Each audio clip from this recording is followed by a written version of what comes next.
One of, if not the largest vacant property in Syracuse, and by far its most architecturally stunning, is in line for yet another attempt to bring it back to life. Yeah, Mizpah Tower. It's been empty for about 30 years, but former city councilor and developer of Harvey's Garden, Michael Green, is ready to reimagine Mizpah. He joins us now to talk more about it. Thanks for being here. Thanks for having me. Well, let's first talk about your vision. What is your vision for Mizpah? How do you plan to transform it? And how'd you come up with the concept? So I came up with the concept because I walked into this space and it was the most beautiful space I've been into in Syracuse. So I kind of started from a place of this needs to be something that's open to the community, that's available to people. But it's a challenging space to imagine. That's why it's been vacant for so long, is how do you make it commercially viable? So we've kind of started from this place of like, let's make it open to the public, and then backed into what can make the math work for it. And we really look at it as an event space and a community gathering space. So that's what we do at Harvey's. We try to do events where we bring people together. And we'll do that here. So it'll be kind of a wine focus compared to Harvey's, which is more beer focused. So we're going to have self-pour wine as part of it. But then we're also going to build private events into the business model too. So we'll be planning to be closed on Saturdays for weddings and corporate events, those kind of things. Then open during the week for a typical wine bar. So I'm sure you've heard this. We've talked about it. You're probably about the 470th person who said, like, I've got a plan for Mizpah. Right. Why is yours going to be the one that works? How can you be successful with this?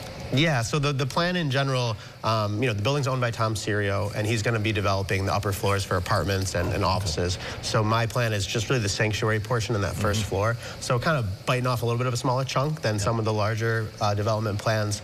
But I think for us, the key is just going to be kind of keeping our finger on the pulse of the community, because, our plan really is to kind of make it a beautiful space that brings people together, but then be flexible enough that as, different types of events work, we'll be flexible and go from there. And it's also not a huge build out. I mean, it's really just going to be kind of keeping the space largely as it is as much as we can.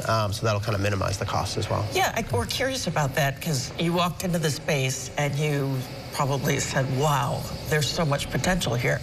But it's not there yet. Yeah. So from a building perspective, what has to be done? How much work? Yeah, I mean, there does need to be some kind of base building infrastructure. So we're talking about things like HVAC. We've got to build bathrooms. We've got to do lighting, those kind of painting, kind of cleaning it up that way. Sure. But we're not planning any major structural changes in terms of like moving the floors or doing things like that.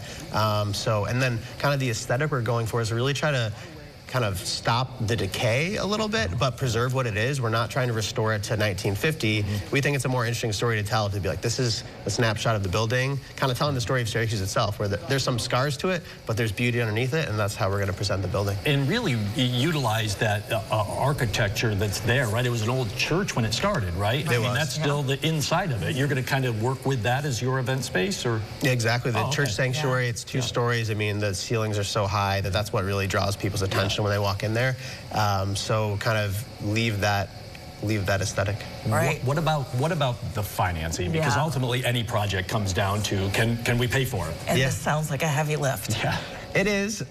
So we're pretty close to being there. So it's a group of kind of family and friends and people that I've known from business that'll be investing in it. And then we're getting loans. Home headquarters has agreed to do part of the loan, and then we're applying through the Syracuse Economic Development Corporation for part of it, and we've also applied to the county for their hospitality grants. So we feel pretty confident about being able to pull it off, and we're almost there. You feel confident. The community needs to feel confident too, because we've seen this so many times, promises not delivered. What do you think a development, reimagined Mizpah Tower can do for this community? I like to think like the projects what interests me are projects where we can build it, and that like one day my little daughters will come back from college and want to show their friends something cool about Syracuse. And I try to think of a project like that. And to me, if this can be done the way I have it in my head, it'll be a place you'll bring people from out of town. They'll be like, this is a really cool thing in Syracuse that you got to check out while you're here, because it's unique. There's not a lot of restored, former churches that are venues like this. And so, it's another good gathering spot in downtown, but it's also kind of this unique thing for the region.